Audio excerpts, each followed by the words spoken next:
the most important notes of our triads as we went up the scale actually become the 1, the 4, the 5, and the 1. And it's a progression you know always from ever since you've heard music.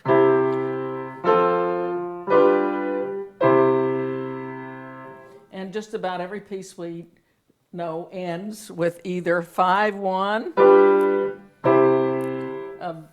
We're talking still the classical era. I'm not into contemporary music at this point. Or else 4-1.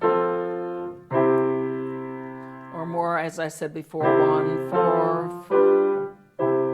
So that seems to be the basic building blocks of our, in the simplest form, of the music that we play most of the time. So it occurred to me one day when I was working with this, okay, we have the tetrachord, and we have the basic pattern of the 1-4-5-1. Well, how would it be if I practiced my scales going 1-4-5-1 and got those notes well in my head? Because they are also the notes that are always going to be the same if you're playing major or minor. These are the fifths, of course. These are our open strings. And these are the harmonics of 1 octave of the open strings. So the open strings, and then the... And what I want you to be aware of is that the arrangement of notes between the open strings to the octave harmonic and the octave harmonic to the next octave harmonic is exactly the same, but higher is half as big as lower. Literally. See that space there? It's about half what this would be. What I want us to do is to play A flat major scale, this one, all on the G string. And it's going to be that let's establish ourselves, right? Perfect fourth. Now a whole step and a fourth. Whole step, I mean a fourth.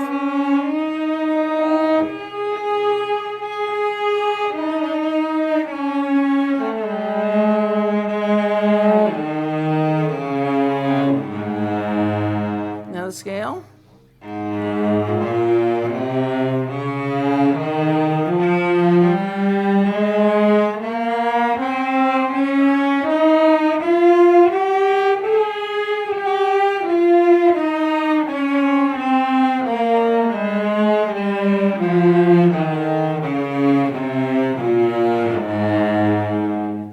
Okay, so you've got all kinds of ways to do the scale now. And when you establish your building blocks, I think it's going to be much better in tune. So this time we're going to go to the D string, E flat. So E flat, A flat, B flat, E flat. Ready? Play that.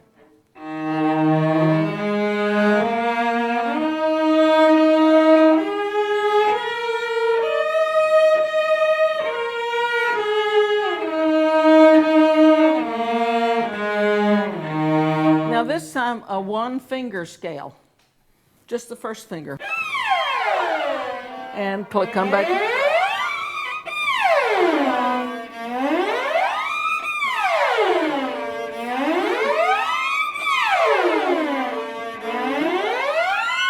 Now let's see if you can time your bow.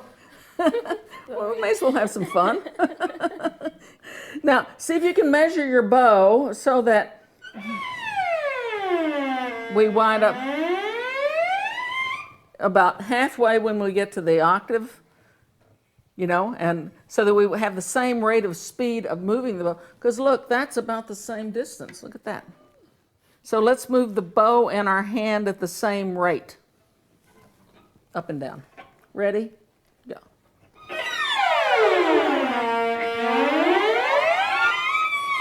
Two, 1.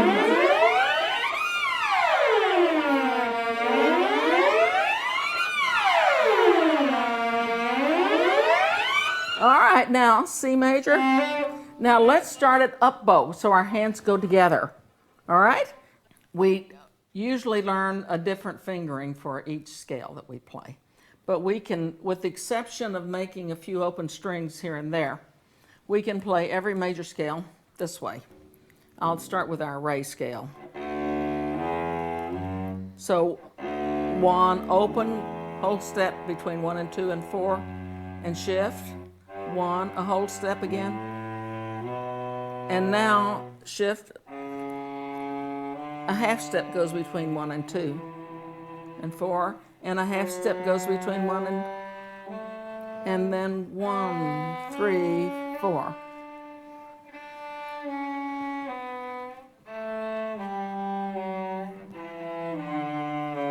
And then,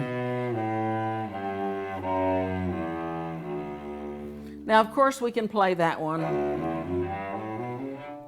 We don't have to do this finger. But if you do that, this finger, and then you can do E flat major, the same fingering.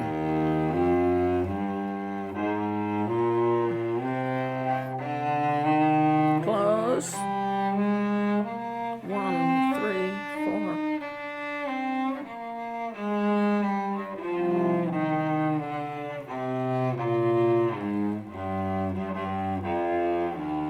Then E major simple, same thing.